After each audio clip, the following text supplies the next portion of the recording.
தேவையான பொருட்கள்: தேங்காய் பால், வெண்டைக்காய், தக்காளி, சின்ன வெங்காயம், கடுகு, வீட்டில் அரைச்ச குழம்பு பொடி, கல்லுப்பு, மஞ்சள் தூள். தேங்காய் பாலுக்கு ஒரு ஜாரில் அரை மூடி தேங்காய், சீரகம் இது போட்டு நல்லா அரைச்சிக்கோங்க. தண்ணி ஊற்றி நல்லா அரைச்சிக்கணும்.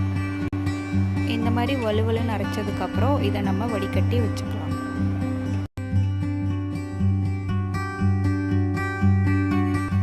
ஒரு கடாயில் கடலெண்ணெய் ஆட் பண்ணிக்கோங்க. அதுக்கப்புறம் வெண்டைக்காவும் ஆட் பண்ணிக்கோங்க.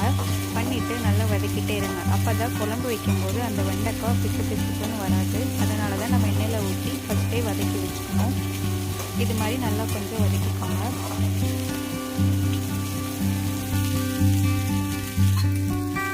கொஞ்சம் வதங்கிருச்சு. இப்போ இதை ஒரு பவுலில் மாற்றி வச்சுக்கலாம்.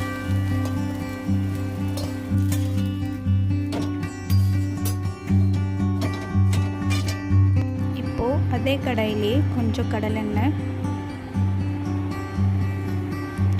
ஒரு ஸ்பூன் கடுகு, கருவேப்பிலை, அப்புறம் நம்ம நறுக்கி வச்சுருக்க சின்ன வெங்காயமாக ஆட் பண்ணிக்கோங்க. கொஞ்சம் வதக்கி வச்சுக்கோங்க.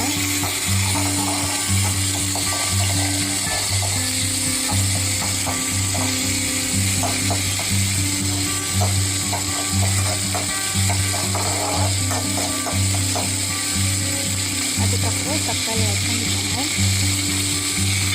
இது ஒரு தக்காளி தான் ஆட் பண்ணியிருக்கோம். ஏன்னா தக்காளி அதிகமாக போட்டால் ரொம்ப இனிப்பாக இருக்கும். ஆல்ரெடி வெண்டைக்காய் குழம்புங்கிறனால நம்ம தேங்காய் பால் ஆட் பண்ணுறோம்.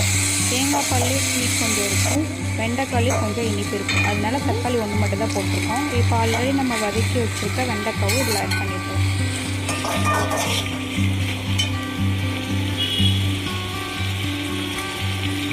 கொஞ்சம் மஞ்சள் பொடி, கல்லுப்பு தேவையான அளவு,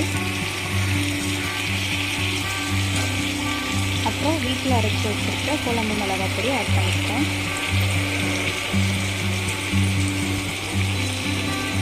நம்ம காரத்துக்கு ஏற்ற மாதிரி நம்ம குழம்பு மிளகாய் பொடி ஆட் பண்ணிக்கலாம். வீட்டில் அரைச்ச பொடி இல்லைனாலும் கடையில் குழம்பு மிளகாய் பொடியும் இருக்கும், அது வாங்கிக்கோங்க. அதுக்கப்புறம் இப்போது தேங்காய் பால் ஆட் பண்ணியாச்சு.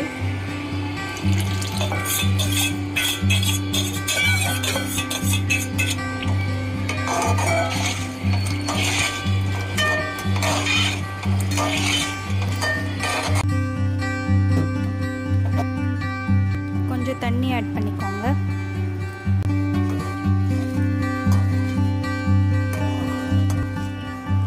அதுக்கப்புறம் கொஞ்சமாக கடலெண்ணெய் கொஞ்சம் ஆட் பண்ணிக்கலாம்.